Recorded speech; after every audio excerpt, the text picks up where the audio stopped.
Welcome to Robyn's Roost. Today I'm going to share with you a card that I did for a swap at a Stampin' Up! Event for demonstrators.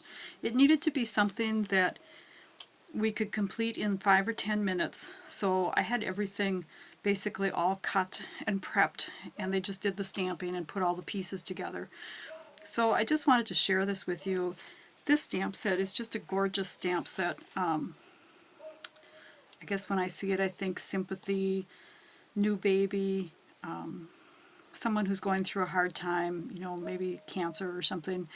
Just a beautiful, inspirational set.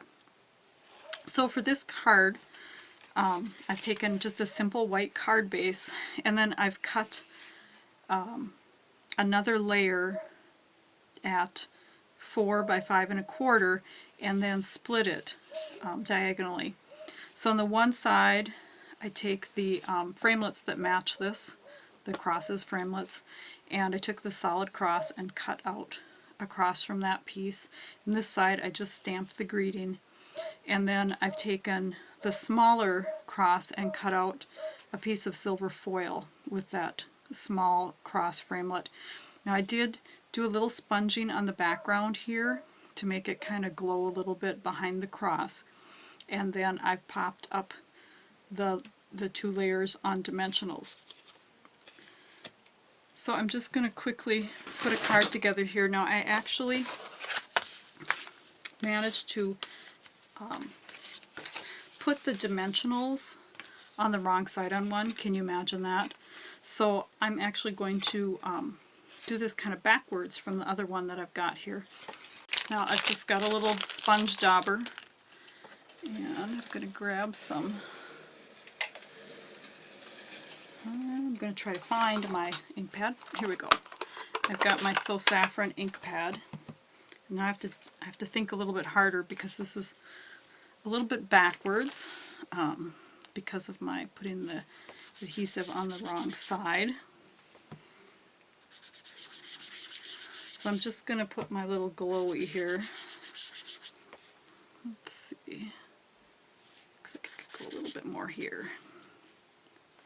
And you can see it's a real exact science. So then I already have my dimensionals on here, since this is the one that I did wrong. So you do have to remember, though, when you're doing your other side, you need to do your stamping first before you put it on. Or it'll be kind of like my dimensionals. You'd have to find another way to figure that one out. We're just going to go ahead and, for Pete's sakes, I've not got that right. Yes, this way. Go ahead and stamp this. And then we're also going to put dimensionals on that.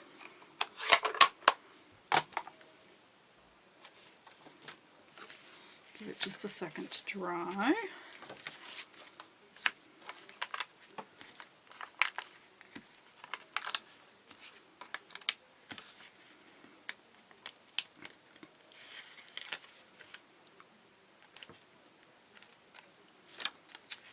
And of course there's that little tip of pushing your fingernail into the dimensional that I always forget, so that it kind of pops up on the edge.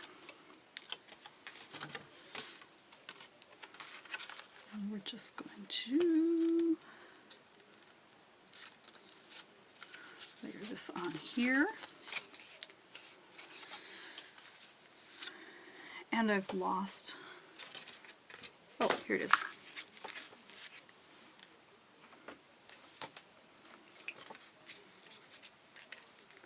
Now I'm using the Tombow Multi Glue liquid adhesive, to just a tiny little bit on here to put the cross on. Just gonna stick it down in here. And you can see this is a really simple card to make, but it has a lot of wow factor just because of the simplicity.